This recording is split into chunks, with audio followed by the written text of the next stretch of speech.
Olá! Vamos direto ao ponto. Hoje, o nosso foco é um desafio muito específico: operar com pouco capital. E a conversa aqui não é sobre ficar rico da noite para o dia. É sobre algo muito mais fundamental: sobreviver. Sobreviver para ter a chance de, um dia, ter sucesso. Vamos mergulhar nos erros que destroem a maioria das contas pequenas com base em lições aprendidas da forma mais dura. E a primeira coisa que tem que ficar clara, mas assim cristalina, é esta: sobrevivência vem antes de vitória. Isso não é uma frase de efeito, é uma regra da operação. O jogo, quando se começa com pouco, não é sobre ganhar, é sobre não ser eliminado, é sobre continuar no jogo amanhã. O que nos leva à pergunta de $1 milhão, não é? Se o objetivo principal é apenas sobreviver, por que é que a esmagadora maioria das contas pequenas simplesmente evapora? O que é que está a acontecer que transforma essa tentativa de crescimento numa espiral de perdas? A resposta, e isso pode surpreender, raramente está na falta de uma boa técnica. Ok, vamos aprofundar isso. O primeiro grande erro é achar que operar uma conta pequena é só uma versão em miniatura de operar uma conta grande. Não é. É um jogo completamente diferente. Pense nisso como um desporto com as suas próprias regras e, mais importante, com uma mentalidade totalmente distinta. E o contraste aqui é brutal. No trading normal, o objetivo é fazer o capital crescer, o foco é em aprimorar a técnica e existe alguma margem para erros. Agora, numa conta pequena, o jogo vira de cabeça para baixo. O objetivo é pura e simplesmente sobrevivência. O foco deixa de ser a técnica e passa a ser uma disciplina de ferro. E a tolerância para erros que se repetem é zero. Absolutamente zero. E esta frase, ela resume tudo de forma perfeita. Uma conta pequena não é uma ferramenta para gerar riqueza. É um campo de treinos para o comportamento. É o lugar onde se prova, arriscando pouco dinheiro, que se consegue seguir um plano sob pressão. Porque, vamos ser sinceros, se não se consegue fazer isso com pouco, é impossível fazer com muito. Certo. E como é que essa destruição acontece na prática?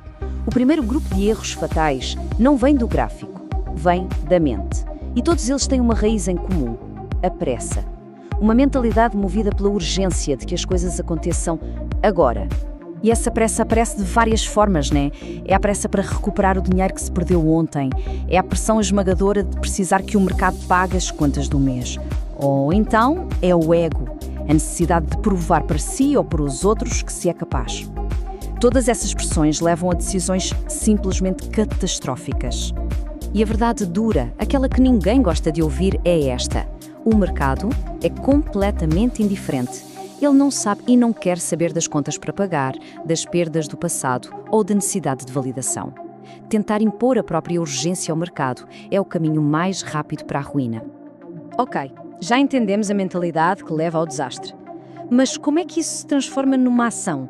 Num clique que quebra a conta? Vamos ver agora os comportamentos concretos que levam diretamente ao fim do jogo. Pensa assim: uma única decisão indisciplinada é como uma pequena pedra atirada num lago calmo. O impacto inicial parece pequeno, mas as ondas que ela cria, essas ondas se espalham, desestabilizam tudo e podem, no fim, afundar o barco inteiro. E aqui estão os culpados clássicos: aumentar o lote cedo demais, muito antes de ter consistência, fazer overtrading, ou seja, operar sem parar por puro tédio ou ansiedade, discutir com o próprio stop loss, movendo ele para dar só mais uma chance, ou, depois de um dia bom, devolver tudo num acesso de euforia.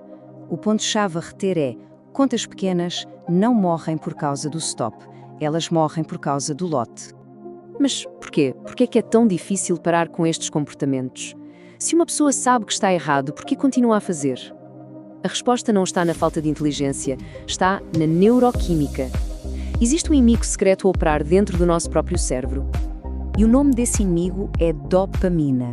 Mas atenção, aqui é que muita gente se engana. A dopamina não é a molécula do prazer, é a molécula da motivação. É ela que nos dá o impulso para repetir um comportamento. E o ponto crucial é este: ela é ativada tanto por uma vitória, quanto pela urgência desesperada de recuperar uma perda. E é aí que se entra numa espiral, num ciclo vicioso quase impossível de quebrar. Começa com um ganho. O cérebro diz: isso foi bom, faz de novo. Para fazer de novo, as regras são um pouco esticadas e vem uma perda. De repente, o cérebro entra em pânico e grita: resolve isso agora. É nesse momento que as regras são atiradas pela janela e a conta entra em perigo de vida. É como se houvesse duas versões da mesma pessoa a lutar pelo controle. De um lado, o cérebro racional, que fez o plano, que sabe o risco e que sabe a hora de parar. Do outro, o cérebro dopaminérgico, que só quer perseguir aquela sensação, que subestima completamente o perigo e que nunca se sente satisfeito. Sob pressão, adivinhe qual deles tende a ganhar? É por isso que só força de vontade não adianta. Beleza. Se a força de vontade não funciona, o que é que funciona então? A solução não é tentar com mais garra, é construir uma fortaleza, um sistema, um conjunto de regras e processos que não são negociáveis e que nos protegem de nós mesmos naqueles momentos em que estamos mais vulneráveis. E esse sistema tem alguns pilares que, olha, não me dá para negociar. Definir a perda máxima do dia e o número máximo de operações antes de o mercado abrir. Usar stops, que foram definidos antes de entrar na operação, e a regra de ouro: desligar a plataforma quando o limite for atingido, seja de ganho, seja de perda. Fim de jogo por hoje. Isto funciona como um disjuntor de segurança, que tira a decisão das nossas mãos no calor da batalha.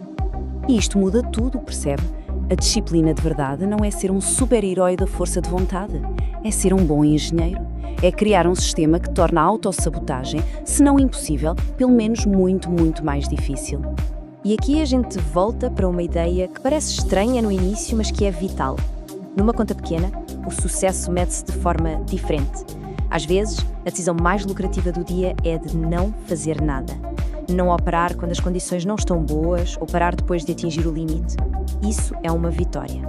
E para fechar, a ideia mais importante, talvez a mais profunda de todas.